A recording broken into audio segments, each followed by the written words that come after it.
Oi, gente. Hoje é dia 23 de agosto. Eu tô saindo daqui a pouquinho para fazer um exame no Samaritano, mas eu ainda tenho 1 hora aqui para matar.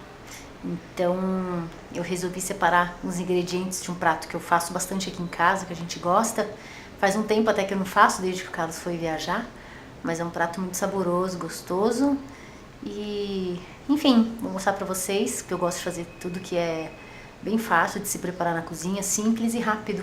Então, eu vou mostrar para vocês como que é esse prato. Ele se chama escarola de forno. Então, o que você precisa é de pão ralado. Esse pão é pão amanhecido. Então, o ideal, a receita dele é com pão amanhecido. Se você não tiver pão amanhecido, você pode fazer também com pão do dia. Só que na hora de ralar ele não fica tão prático. Então, isso aqui é pão ralado. Isso aqui é escarola. Ela já tá escaldada. Escaldada é o que? Eu coloquei água para ferver. Lavei bem a escarola. Depois eu mergulhei ela assim um pouquinho na água fervendo e já tirei. Não deixei ela muito tempo não, senão ela fica muito mole. Aqui é queijo ralado, que é queijo mussarela, mas pode ser queijo prato, pode ser o queijo que você quiser. Normalmente eu faço com mussarela. Isso aqui é alho poró. A gente tem o hábito de usar alho poró nas nossas receitas. E para esse prato ele é imprescindível, porque ele tem um gosto muito característico e fica uma delícia. Aqui tem azeitona. Aqui deve ter o que? Umas 10, 12 azeitonas. Quando o Carlos está aqui, eu faço com muito mais azeitona, para dar mais sabor pro prato. Mas isso aqui era o que eu tinha de azeitona em casa, vai ficar gostoso ainda assim. Mas enfim, eu não sei as quantidades, assim, eu vou muito de olhômetro. Acho que dá pra vocês irem de olhômetro também.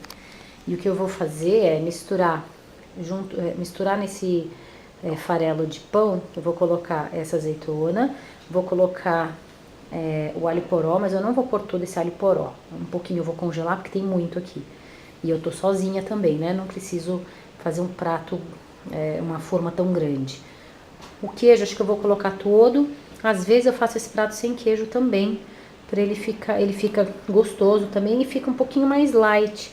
Esse queijo aqui ele é tranquilo também, mas é só para vocês saberem que dá para fazer sem queijo, se alguém também tem intolerância a queijo. Aqui, eu não sei se vocês conhecem, eu até deixei uma inteira, isso aqui é couve de Bruxelas. Eu também gosto bastante, eu já avisei, né? Nós somos vegetarianos, então a gente come bastante essas coisas. Isso daqui eu costumo usar no prato, só que não como couve de Bruxelas, eu uso normalmente abobrinha fatiada. Mas como eu não tenho abobrinha em casa, eu peguei o que eu tinha, que era isso daqui. Depois vocês vão entender em que etapa que eu vou colocar isso no prato. Ele deixa o prato mais nutritivo, né? Além de gostoso, ele fica mais nutritivo se você põe mais verduras ou mais legumes.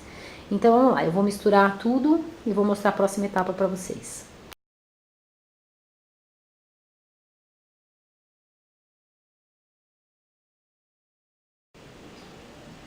Bom, continuando, então eu misturei a azeitona, o queijo, o alho poró, vocês viram que eu usei um pouco, mas deixa eu acender a luz aqui. Usei um pouco mais, o suficiente para, melhorou, né? O suficiente para ter bastante alho poró aqui nessa misturinha. Depois que eu misturo tudo, eu pego o azeite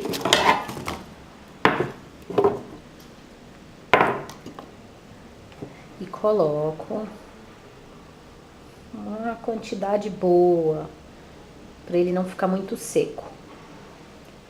Esse prato, ele é assim, eu gosto dele com bastante... fazer tudo com uma mão só fica difícil, né? Que uma mão a gente tem que segurar a câmera, a outra mão a gente tem que fazer. Eu gosto dele com bastante pão ralado, amanhecido, às vezes o pão sequinho, porque na hora de comer ele fica bem crocante.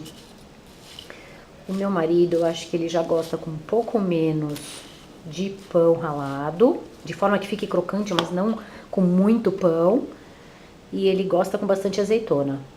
Então, isso daí, depois que você faz mais de uma vez, você vai adaptando, vai vendo como é que você gosta de fazer. Então, mexe para o azeite penetrar. Acho que essa tigela aqui tá um pouco pequena. Mas, enfim, vocês entenderam, né?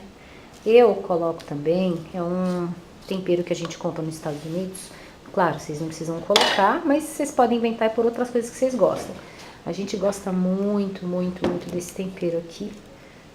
Bragg, All Natural. Eu gosto muito de shoyu. Isso daqui é como se fosse um shoyu, só que ele é bem mais leve e ele tem 0 de calorias. E ele dá um gosto maravilhoso em tudo. Eu ponho no arroz, eu ponho no feijão, ponho muito na salada. Toda salada que a gente faz, eu coloco isso aqui. Então, como eu já tenho o hábito de colocar mesmo, ó, ele já vem como spray. Aí eu coloco um pouco também nessa misturinha pra ficar um pouco mais saboroso ainda esse prato. E enquanto eu faço isso, também queria mostrar aqui do lado. Eu também, à medida que eu vou colocando isso aqui na forma, eu vou espalhando mais desse tempero. O que que eu fiz? Eu peguei uma forma, não precisei untar, não precisei fazer nada. Aí eu peguei a escarola, que já tá aqui mais fria, né, depois de escaldada, e fui colocando as folhas. Então, olha, por exemplo, pego uma aqui, uma folha, e coloco embaixo. Então, eu recheei assim a parte de baixo dessa forma. Agora eu vou colocar uma parte disso, eu vou colocar metade do que tá aqui. Eu vou colocar aqui nessa forma e depois por cima eu vou colocar essa couve de Bruxelas. Como eu falei, você pode pôr couve, você pode pôr abobrinha, ou você não precisa pôr nada. Na receita original você não põe nada, eu só coloco para ele ficar mais nutritivo. Então eu vou mostrar para vocês como ele vai ficar montado com a primeira camada.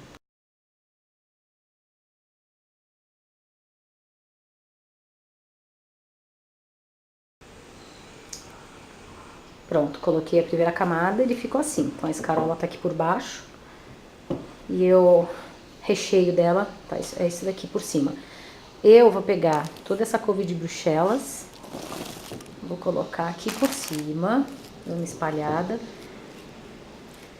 É como se fosse uma lasanha de escarola, mas a couve de Bruxelas eu vou colocar só nessa camada.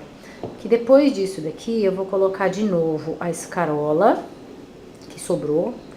Então, eu vou fazer mais uma camada de escarola.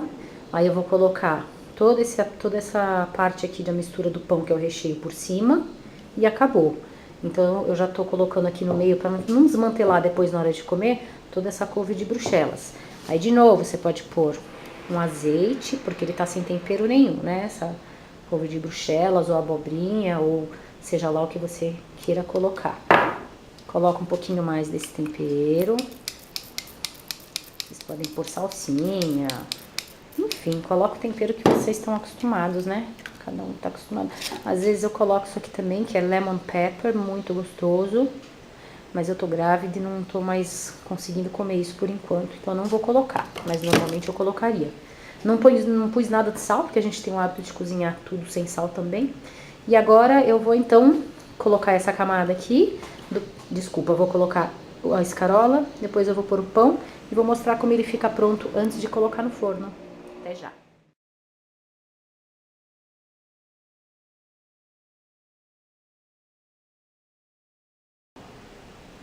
Pronto, essa é a cara que ele vai ficar, a lasanha de escarola, a gente chama de escarola ao forno. Então tem as 2 camadas de escarola, as 2 camadas do recheio e uma camada da couve de Bruxelas. Então ele vai ficar com essa cara. Você pode pôr um pouco mais de azeite por cima, eu já coloquei, mas dá pra pôr mais quem quiser. E é isso, depois levarei ao forno e quando ficar pronto, mostro pra vocês. Até mais!